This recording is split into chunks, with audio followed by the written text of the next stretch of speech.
Hello students and welcome to DAV Moyle Public School. Let's begin an online session of Standard 9th Science with your teacher Mrs. Vandana Ghagre.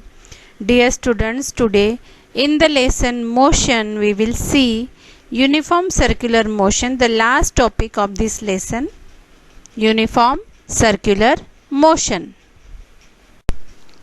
So uniform circular motion, the name itself suggests the motion which is in a circular way and it is uniform, that is the uniform circular motion.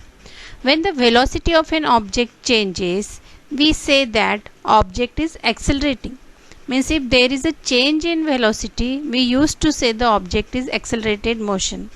And when the velocity is steady, no change in, then object is not accelerated object. The change in the velocity could be due to the change in its magnitude of direction of the motion or both. Means velocity changes when its magnitude or the direction, means the distance or the direction of the motion changes. Can you think an example when the object does not change its magnitude of velocity but only change its direction of motion? Means the distance is not, velocity is not changed, but the direction of the motion changes. So if you think about such type of motion, then see here a rectangular track, a hexagonal track, then octagonal track, and then a circular track. If you will observe these four figures, though these four figures are seems to be different, but they all are related with each other, because in each, if you will see from triangular rectangular track to the circular track, the number of sides increases. Number of sides increases means circle is not a single side, it is made up of infinitely many sides and therefore it forms a circle. So it is related with all, it related with the uniform circular motion.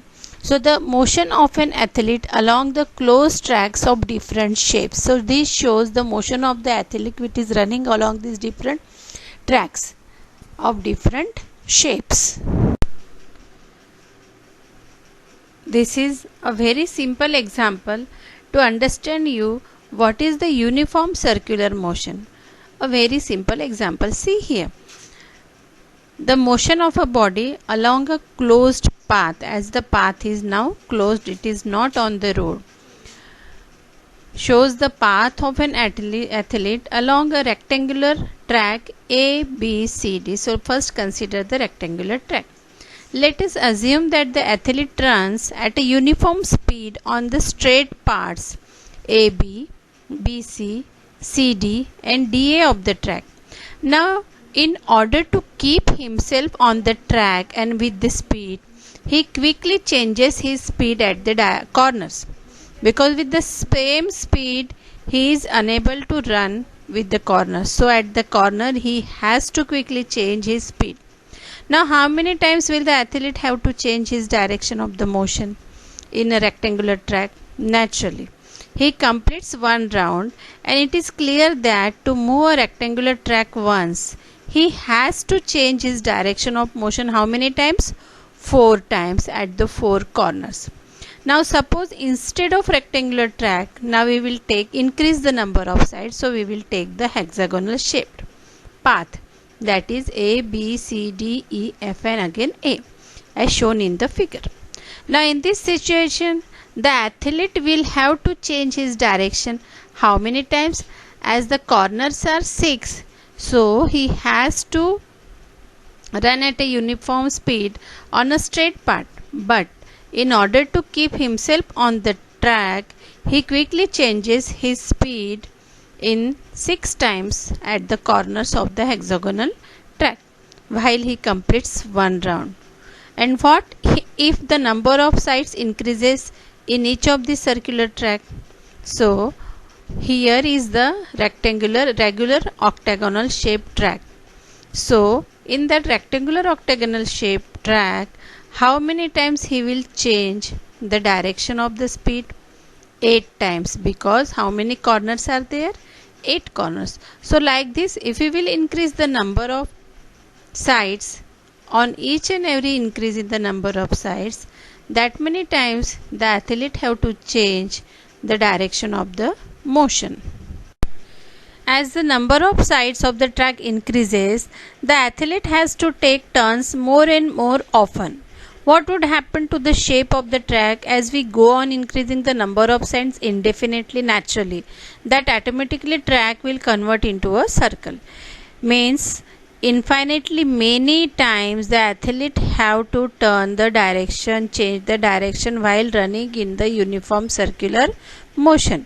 So if you do this, you will notice that the shape of the track approaches to the shape of a circle and the length of each side will decrease to a point. Means each and every point is now becomes a corners of the in a circular track. If athlete moves with the velocity of constant magnitude along the circular path, the only change in his velocity is due to the change in the direction of the motion, because at every point, if the track is circular, at each point he has to change the direction of the motion. The motion of the athlete moving along a circular path is therefore an example of an accelerated motion, because to keep the path motion constant, he has to accelerate his motion at the corners, and in the circular track every point becomes a corner. We know that the circumference of a circle of radius r is given by 2 pi r, that is the perimeter, you can say the length, complete length of the circle. If the athlete takes t seconds to go once round the circular path of radius, the speed v is given by distance travelled upon time t, that is 2 pi r upon. So when an object moves in a circular path with uniform speed, its motion is called the uniform circular motion. See the activity. Take a piece of thread and tie a small piece of stone at one of its end. You can do this activity at home also, dear students. Move the stone to describe a circular path with a constant speed by holding the thread at the other end, as shown in the figure. So a stone what? Stone describing a circular path with a velocity of constant magnitude. Now let the stone go by releasing the thread. Can you tell the direction in which the stone moves after it is released? By repeating the activity for few times and releasing the stone at different position of the circular path, check whether the direction in which the stone moves remains the same or not.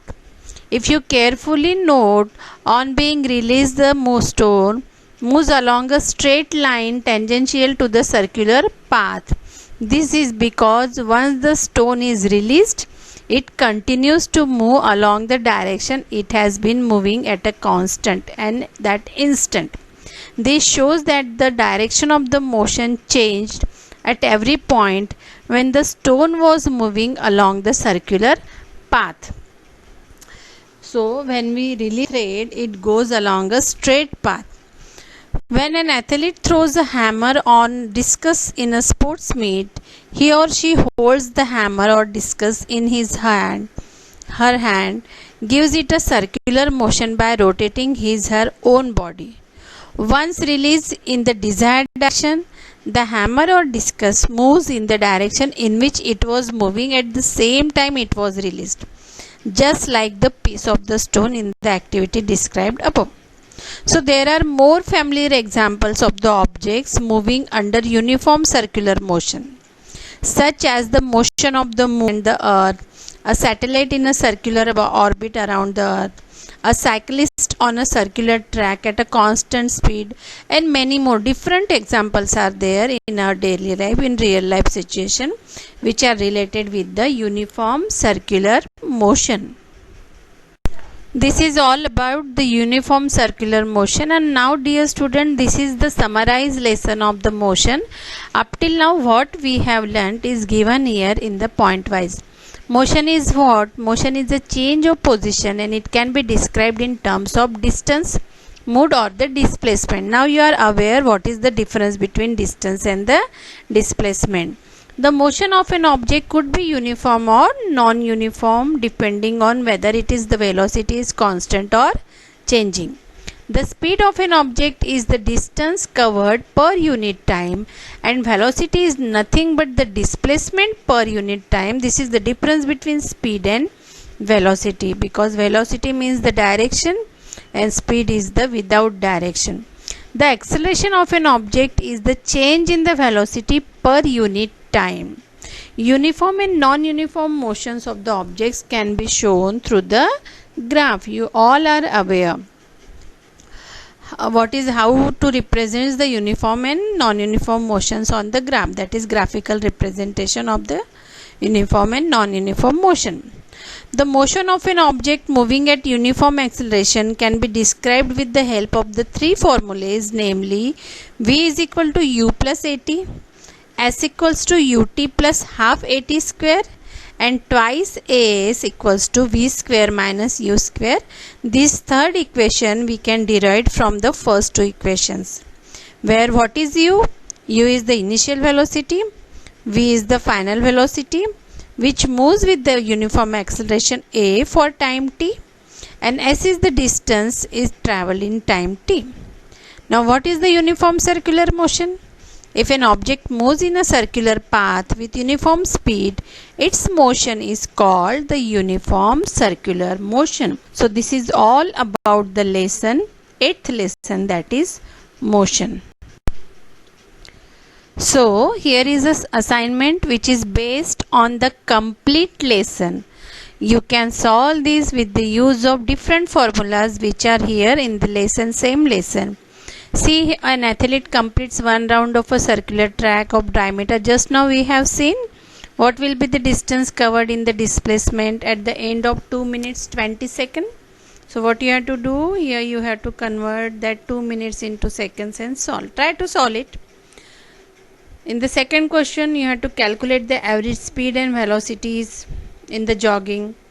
In the third question, you have to again calculate the average speed of the fourth question, you have to calculate the distance which is travelled by the motorboat, and in the fifth one you have to draw the graphs and then find out which the two cars travelled farther after the brakes were applied. From the graph you can answer, read the reading. It is a reading of the graph. In the mathematics you have studied how to read the graph. So read this graph carefully and get the answer of the questions which are written here. One more graph. See, all these questions are based on the formulas which you have studied.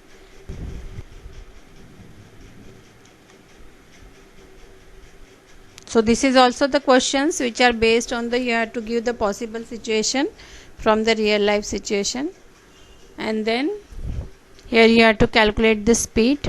So maximum questions are based on the numerical questions, that is graphical and formula based question, because theory already we have done during each assignment of this lesson. So thank you dear students, have a nice day.